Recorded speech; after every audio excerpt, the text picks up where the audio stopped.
नमस्कार साथियों, टीटीआईबी क्लासेज पर आप सभी का स्वागत है। तो हम मौलिक विद्युत एवं वैद्युतिक पदार्थ देख रहे थे और इसकी काफ़ी क्लासेस हमने ली और बहुत ही मज़ा आ रहा था।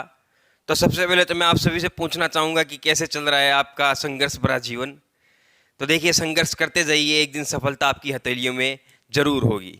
तो आइए साथियों, बिना देरी के शुरू करते हैं। तो साथियों, हमारा आज का जो टॉपिक होने वाला है ना, वेरी इंपॉर्टेंट विद्युत धारा होने वाला है। क्या होने वाला है भाई? विद्युत धारा होने वाला है। ठीक है साथियों, क्या होने वाला है? विद्युत धारा होने वाला है। साथियों, विद्युत धारा की सबसे पहले तो डेफिनेशन याद होना हमें बहुत जरूरी है कि विद्युत धारा एक्चुअल में होती क्या है। तो सब ऐसे तो सभी को पता होगी कि विद्युत धारा क्या होती है, लेकिन फिर भी मैं आपको बता दूं, इलेक्ट्रॉन के प्रवाह की दर को विद्युत धारा कहते हैं। मतलब साथियों, हमारे पास एक इलेक्ट्रॉन है, हमें दे दिया गया है भाई आपके पास ये एक इलेक्ट्रॉन है, इलेक्ट्रॉन को संभालिए, ये इलेक्ट्रॉन भागना नहीं चाहिए। अगर ये इलेक्ट्रॉन भाग गया तो आपको करंट लग सकता है, आपको आपके सामने दुविधा उत्पन्न हो सकती है। ठीक है, तो हमें इलेक्ट्रॉन दे दिया गया, लेकिन साथियों इलेक्ट्रॉन का एक स्वभाव है, इलेक्ट्रॉन का एक स्वभाव है, अगर कहीं से इसका भाई वोल्टेज आ जाएगा और वो इसको अगर सपोर्ट लगाएगा, पीछे से धक्का लगाएगा, तो इलेक्ट्रॉन फ्लो होगा ही होगा। ठीक है, इलेक्ट्रॉन फ्लो होगा ही होगा। तो क्या होता है भाई, वोल्टेज पीछे आ जाता है, इसको धक्का लगाता है। अगर यहाँ पर वोल्टेज ने इसको धक्का लगाया, अगर वोल्टेज सफल हुआ इसका धक्का लगाने में, तो हमारे हाथ से इलेक्ट्रॉन निकल जाएगा, इलेक्ट्रॉन भाग जाएगा। और अगर इलेक्ट्रॉन भाग जाएगा तो वहां पर विद्युत धारा उत्पन्न होगी, विद्युत धारा बनेगी, जिससे हमें झटका लगेगा ही लगेगा। ठीक है, तो विद्युत धारा आप सभी को समझ में आ गई होगी कि विद्युत धारा क्या होती है। इलेक्ट्रॉन के प्रवाह की दर को विद्युत धारा कहते हैं। और प्रवाह कौन कराता है? प्रवाह कराता है वोल्टेज। वोल्टेज क्या है साथियों? यहाँ पर सहारथी।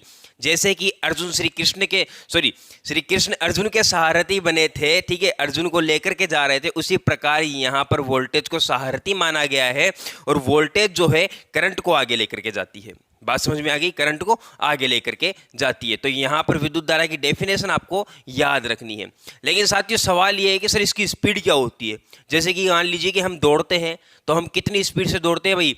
1 किलोमीटर प्रति घंटे की स्पीड से दौड़ते हैं। सर हम 1 किलोमीटर 1 घंटे में दौड़ सकते हैं। ठीक है, ये हमारी स्पीड है। लेकिन सर इसकी भी तो कोई ना कोई स्पीड होती होगी। बिल्कुल होती है साहब, इसकी भी बिल्कुल स्पीड होती है। तो इसकी स्पीड क्या होती है? इसकी स्पीड होती है 3 × 10⁸ मीटर प्रति सेकंड। मीटर प्रति सेकंड साथियों, मीटर प्रति सेकंड। मतलब साथियों, एक सेकंड ये लिख देता हूं मेरे पास। मतलब साथियों, यहां पर ये इतना मीटर है ना, इतना मीटर 1 सेकंड के अंदर फ्लो होगा। अब ये कितना मीटर है? आइए देखते हैं साथियों। 1 2 3 4 5। ठीक है, कितना हो गया भाई? 5 हो गया ना। और ये 8 जीरो हमने लगा दिए और इसको इंटू कर दीजिए आप 3 से। और जब हम इसको 3 से इंटू करेंगे तो यहाँ से 1 हटेगा और 3 आएगा। मतलब साथियों, इकाई, दहाई, सैकड़ा, हजार, 10,000, लाख, 10 लाख, करोड़, 10 करोड़।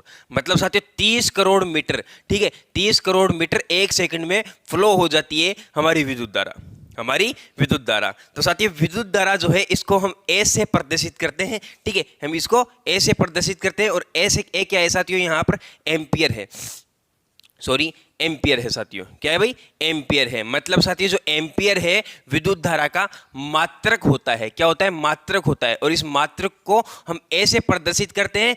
विद्युत धारा का प्रतीक आई होता है और वोल्टेज का प्रतीक वी होता है। इतनी बात समझ में आ गई होगी साथियों। यहाँ पर आई विद्युत धारा का प्रतीक है, ए एम्पियर का प्रतीक है। एम्पियर क्या है? विद्युत धारा का मात्रक है। मतलब एम्पियर में विद्युत धारा मापी जाती है।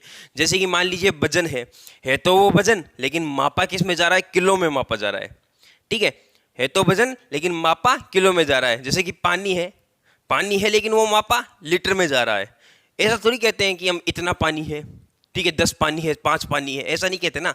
10 लीटर पानी है, 4 लीटर पानी है, 1 लीटर पानी, हम ऐसे ही बोलते हैं। तो वहां पर लीटर में मापा जा रहा है इसको। तो यहाँ पर विद्युत धारा को एम्पियर में मापा जाता है। अभी एम्पियर क्या है इसको मैं अच्छे से समझा दूंगा, कोई आपत्ति वाली बात नहीं है। तो विद्युत धारा आप सभी को समझ में आ गई होगी कि विद्युत धारा क्या है। इतना कॉन्सेप्ट याद रखिए, विद्युत धारा में कंप्लीट है। और बाकी साथियों अब आती है एसी और डीसी। विद्युत धारा जो है ना साथियों, 2 प्रकार की होती है।